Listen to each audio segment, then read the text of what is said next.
जय माता दी दोस्तों, जय श्री हरि। स्वागत है आपका हमारे YouTube चैनल अभव्या वर्ल्ड में। दोस्तों, आज की इस वीडियो में हम आपके लिए पौष रविवार की व्रत कथा लेकर आए हैं। प्राचीन समय में एक बुढ़िया रहती थी। वह नियमित रूप से रविवार का व्रत करती थी। रविवार के दिन सूर्योदय से पूर्व उठकर बुढ़िया स्नान आदि से निवृत्त होकर आंगन को गोबर से लीपकर स्वच्छ करती। इसके बाद सूर्य भगवान की पूजा करते हुए रविवार व्रत कथा सुनकर सूर्य भगवान का भोग लगाकर दिन में एक समय भोजन करती। भगवान सूर्य देव की अनुकंपा से बुढ़िया को किसी प्रकार की चिंता व कष्ट नहीं था। धीरे धीरे उसका घर धन धान्य से भर रहा था। उस बुढ़िया को सुखी होते देख उसकी पड़ोसन उससे बुरी तरह जलने लगी। बुढ़िया ने कोई गाय नहीं पाल रखी थी, अतः वह अपनी पड़ोसन से आंगन में बची हुई गाय का गोबर लाती थी।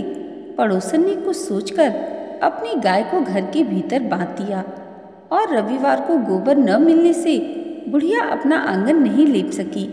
आंगन न लीप पाने के कारण उस बुढ़िया ने सूर्य भगवान को भोग नहीं लगाया और उस दिन स्वयं भी भोजन नहीं किया। सूर्यास्त होने पर बुढ़िया भूखी प्यासी सो गई। रात्रि में सूर्य भगवान ने उसे स्वप्न में दर्शन दिए और व्रत न करने तथा उन्हें भोग न लगाने का कारण पूछा। बुढ़िया ने बहुत ही तरुण स्वर में पड़ोसन के द्वारा घर के अंदर गाय बांधने और गोबर न मिलने की बात कही। भगवान सूर्य देव ने अपनी अनन्य भक्त बुढ़िया की परेशानी का कारण जानकर उसके सब दुख दूर करते हुए कहा, हे माता, तुम प्रत्येक रविवार को मेरी पूजा और व्रत करती रहो। मैं तुमसे अति प्रसन्न हूँ और तुम्हें ऐसी गाय प्रदान करता हूँ जो तुम्हारे घर आंगन को धन धान्य से भर देगी। तुम्हारी सभी मनोकामनाएं पूरी होंगी। रविवार का व्रत करने वालों की मैं सभी इच्छाएं पूरी करता हूँ।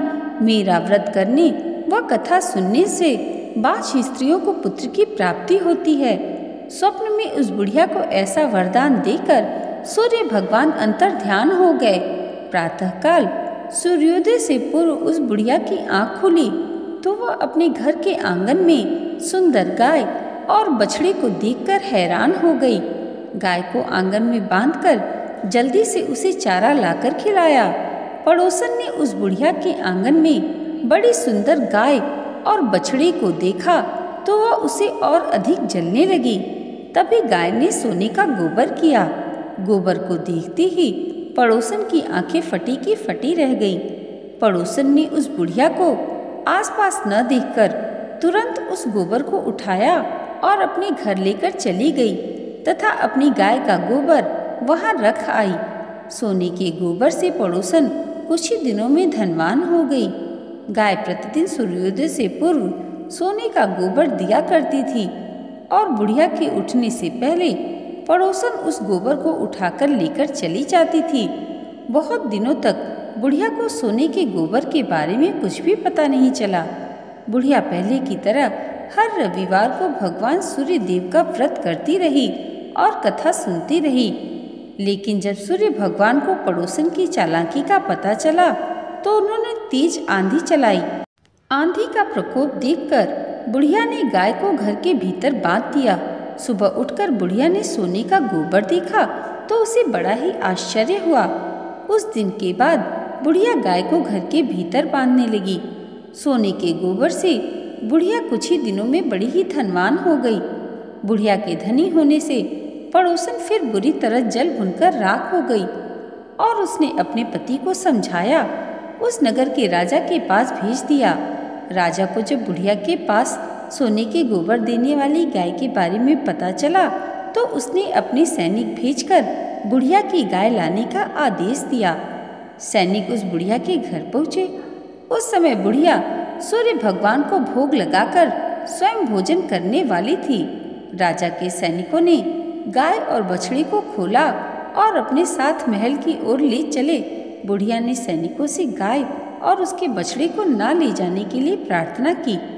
बहुत रोई चिल्लाई, लेकिन राजा के सैनिक नहीं माने।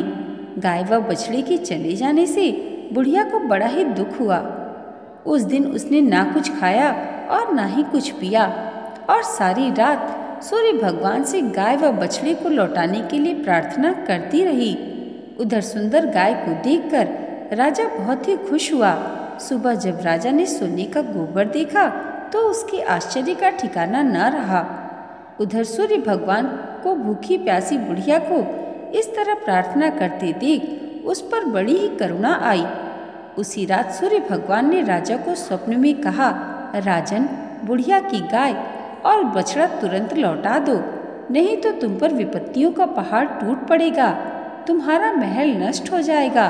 सूर्य भगवान के सपने से बुरी तरह भयभीत राजा ने प्रातः उठते ही गाय और बछड़ा बुढ़िया को लौटा दिया।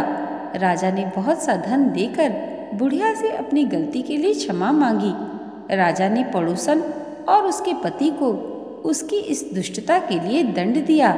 फिर राजा ने पूरे राज्य में घोषणा कराई कि सभी स्त्री पुरुष रविवार का व्रत किया करें। रविवार का व्रत करने से सभी लोगों के घर धन्य धान से भर गए, चारों ओर खुशहाली छा गई, सभी लोगों के शारीरिक कष्ट दूर हो गए।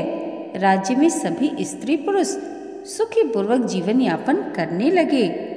दोस्तों, सूर्य देव की कृपा प्राप्ति के लिए प्रत्येक रविवार को इस व्रत कथा को पढ़ना या सुनना चाहिए। आज की ये वीडियो अगर आपको अच्छी लगी हो तो कमेंट बॉक्स में जय सूर्यदेव जरूर लिखिएगा और इसे लाइक और हमारे चैनल पर पहली बार आए हैं तो सब्सक्राइब करना मत भूलिएगा। सूर्य देव की कृपा आप सबके जीवन पर सदैव ऐसे ही बनी रहे, इसी मंगल कामना के साथ मिलते हैं अगली वीडियो में। तब तक के लिए जय माता दी, जय श्री हरि।